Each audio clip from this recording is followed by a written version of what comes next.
Hi, welcome. Today I just wanted to share a couple of tips and tricks that I have learned over the years that have helped me with my picky eating. So, got some notes here. The first one, just getting right into it, is there are some things that I don't like the texture of, but I like the taste. So, for example, green peas. I won't eat them out of a can. Those are gross. But if they're fresh, like frozen and cooked with butter, I don't mind the flavor, but the texture, they have kind of this like sort of dry, mushy, it's just yuck.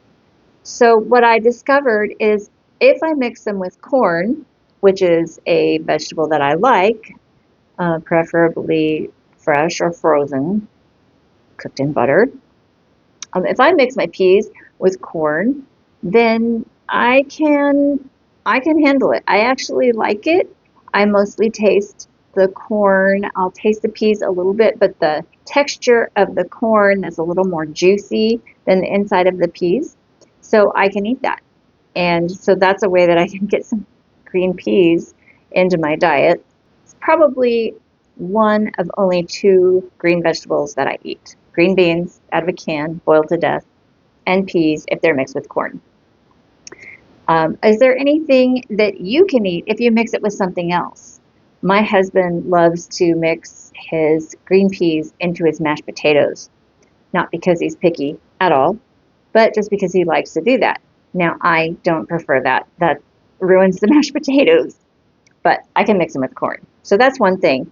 Something else that I found, if you look on the internet for recipes for picky eaters, you're going to find a lot of recipes that they have stuff in them that I'm not going to eat. I'm not going to eat it.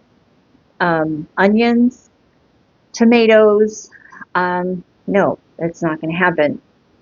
I have found, I learned this kind of from my daughter-in-law, who she cooks for my son, who is a lot like I am, but he's actually not as bad as I am. There are a lot of vegetables that he won't eat. Well, she's Italian, and she is a fabulous cook, and she's learned that she can get the veggies into his diet by grinding them up to smithereens. So basically pureeing them. Now, if you look at recipes on the internet, you'll find that if you chop it real fine, they'll never know it's there, or blend it in the blender, they'll never know it's there. I will know it's there if I can feel it in my mouth, then it's there. I know it's there. Onions, I don't mind the flavor if they're not overpowering, but if it just lends a little flavor to the dish, I don't mind it. But if I feel an onion in my mouth, one, if it crunches, gross. Just thinking about it, disgusting. Two, if it's like that little slimy little sliver of onion, no. If it is in my mouth, I will spit it out. I just can't handle it. However, if it's onion powder and it's just flavoring the dish just as a powder, and I don't feel it in my mouth, and it's mild, then that's good. I can do that.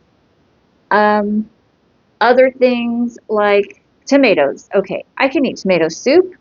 I can eat tomato sauce, ketchup. I can eat those things. I can't have a chunk of a tomato though, whether it's cooked or raw or anything. If it's in my mouth, it's going to come out.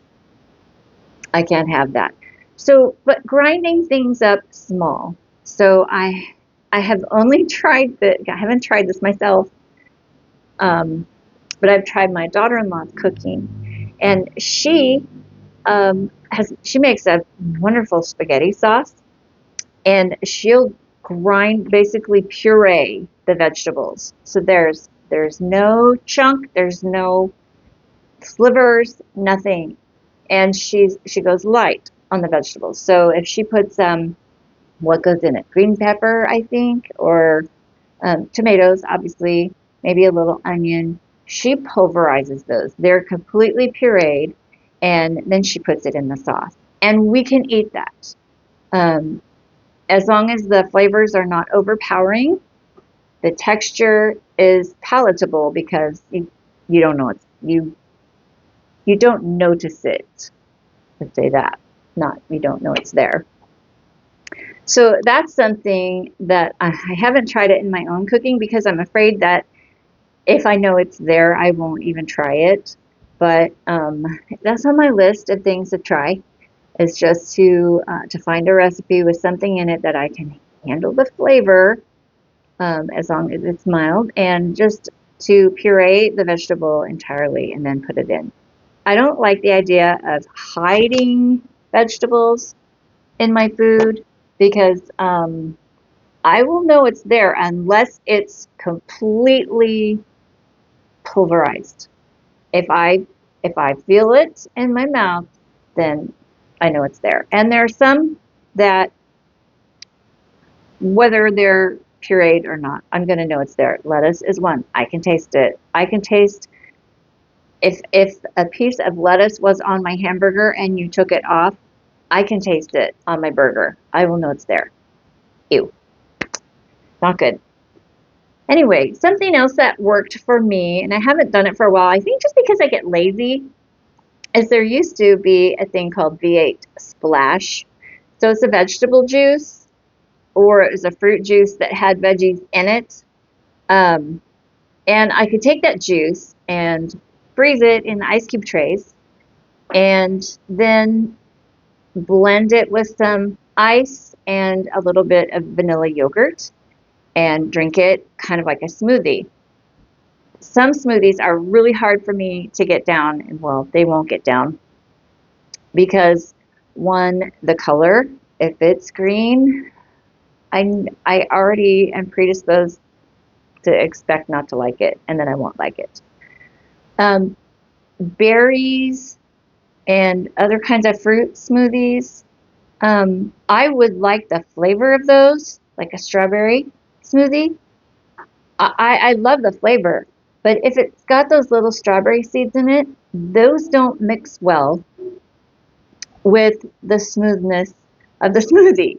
So um, I won't, I can't eat it. I can't have those little tiny seeds in my mouth. Maybe if you could crunch them and they would chew and dissolve or something, but they don't. They're on your tongue, and then you have to swallow them, and they get stuck in your teeth, and I can't do it. So it would have to be in juice form with no seeds in it at all. Something that I have learned is that I can eat chia seeds if I grind them to a powder. They have to be, and you can use a coffee grinder for this. I have a little smoothie blender that works really well for this. I take chia seeds, I grind them up into a powder, and then I can sprinkle them on my Cheerios in the morning, or if a smoothie, I suppose. I haven't tried that, but when it's ground into a powder, then you don't feel it on your tongue. You don't get it stuck in your teeth. And from what I understand, it's every bit as healthy as a whole chia seed.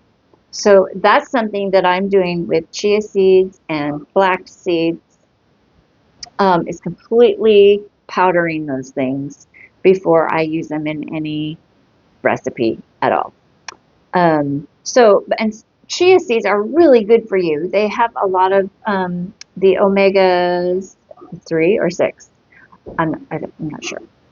But they're really good for you. And so I'm trying to get those into my diet, and the way that I do it is by grinding them. Let me know if there's anything that you do that helps you get food down.